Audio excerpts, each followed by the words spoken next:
बोलो गणेश भगवान की जय।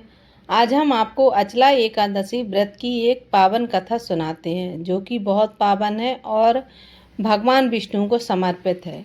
इस कथा को सुनने मात्र से व्यक्ति के सभी कष्ट दूर हो जाते हैं। हमेशा भगवान का आशीर्वाद उस पर बना रहता है और भगवान की कृपा उस पर बनी रहती है। इस कथा को पूरा सुने। पूरा सुनने का महत्व सबसे अधिक होता है। कथा को बीच में नहीं छोड़ना चाहिए। चलिए हम आपको कथा को सुनाते हैं कि एक समय एक वृद्ध पुरुष था। वह दिन रात भगवान की पूजा उपासना करता था, सदा विष्णु की पूजा अर्चना करता, कोई भी काम करता हमेशा विष्णु जाप करता रहता।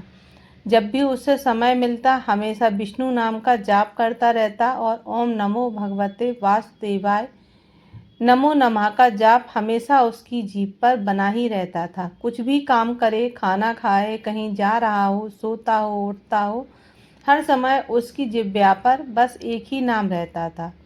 काफ़ी समय अंतराल उसको तीव्र ज्वर हुआ और वह पीड़ित होकर अपने घर पर ही रहने लगा। बहुत कोशिश करने के बावजूद भी वह स्वस्थ नहीं हो पा रहा था। फिर भी उसके मन में तो विष्णु भगवान ही बसे हुए थे।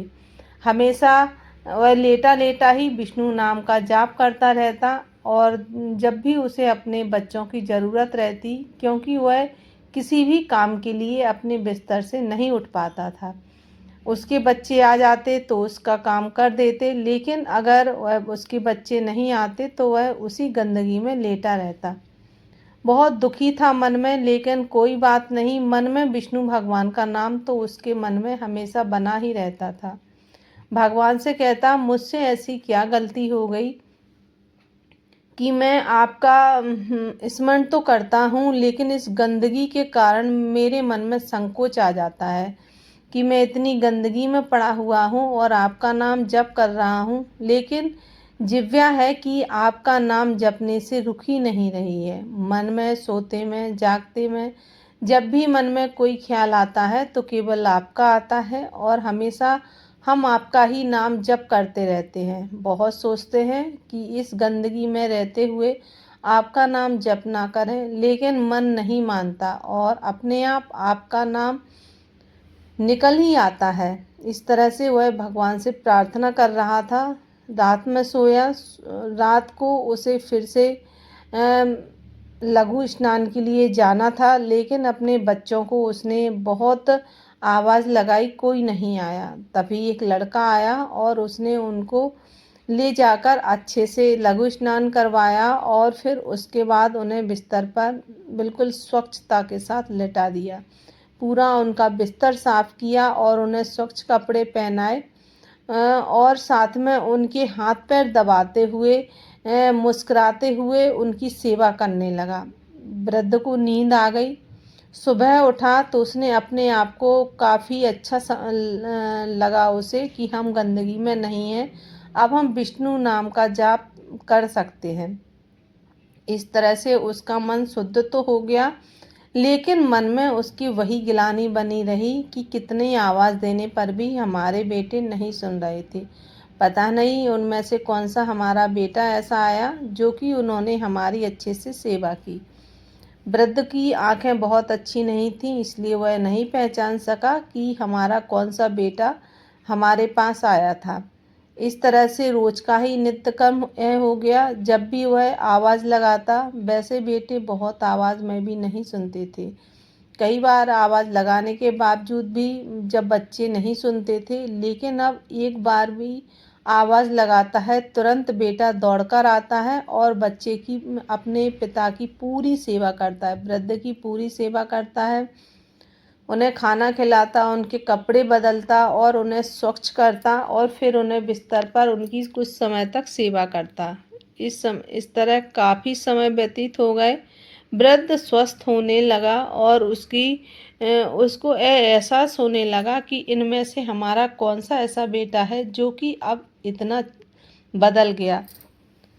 अगली बार जब उसने उनको बुलाया तो वह फिर दौड़कर आया। जैसे ही वह आया उसने उनका हाथ पकड़ लिया और बोला, बेटा तुम हमें पहले ये बताओ, तुम हम में से तुम हमारे बेटों में से कौन से बेटे हो जो कि हमारी एक ही आवाज़ पर आ जाते हो? अभी तक कभी भी ऐसा नहीं हुआ।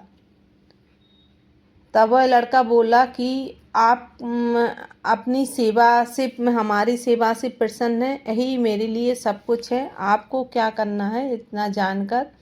मैं तो बस आपकी सेवा कर ही रहा हूँ और आपको हमसे कभी भी कोई परेशानी नहीं होगी। लेकिन वृद्ध कहाँ मानने वाला था। वह जिद पर अड़ गया कि पहले तुम हमें ये बताओ कि तुम हमारे कौन से बेटे हो। जब वह ज़्यादा जिद करने लगा तो भगवान अपने साक्षात स्वरूप में आ गए, और जैसे ही भगवान अपने साक्षात स्वरूप में आए, वृद्ध की जो नेत्र की जो उनकी रोशनी थी कम हो गई थी, वो अपने आप आने शुरू हो गई। उन्होंने भगवान का साक्षात्कार किया, भगवान से को देखा तो उनकी आंखें चकाचौंध होने लगीं। उन्होंने हाथ जोड़कर भगवान से प्रार्थना की, आंखों से झरझर आंसू बह रहे थे। भगवान से प्रार्थना की कि भगवान, आपने हमें किस पाप में डाल दिया? हमें आपकी सेवा करनी चाहिए थी और आपने हमारी सेवा की। ये पाप हमसे क्यों करवाया? तब भगवान विष्णु ने फिर उसी लड़के के रूप में आकर उनसे कहा कि आपने हमें हमेशा ध्यान किया है। आपका रोम रोम हमारा ऋणी, हम आपके ऋणी हो गए हैं, क्योंकि भगवान भी भक्त के अधीन होते हैं। आपने हमें इतना ज़्यादा स्मरण किया, इतना ज़्यादा याद किया कि हमें आपके पास आना ही पड़ा।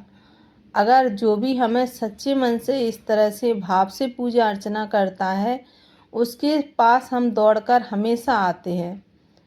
हमेशा भगवान भाव के भूखे होते हैं। भूख प्यास से जो रहते हैं कि हम भूखे प्यासे रहेंगे और भगवान आ जाएंगे, ऐसा कभी नहीं होता। भगवान कभी भी नहीं चाहता कि हमारे बच्चे भूखे रहें और अपने आप को कष्ट पहुंचाएं, लेकिन उनकी जिह्वा, उनका मन हमेशा शांत रहे, हमेशा शुद्ध रहे, और शुद्ध मन से अगर वो भगवान की को याद करते हैं तो भगवान उनके पास अपने आप दौड़े आते हैं। ऐसे हैं हमारे वासुदेव, ऐसे हैं हमारे विष्णु भगवान। इस तरह से एकादशी व्रत की कथा इतनी पावन है कि जो भी आप इस व्रत को कथा सुनते हैं, उनके सभी कष्ट भगवान स्वयं दूर करने आ जाते हैं। बोलो विष्णु भगवान की जय।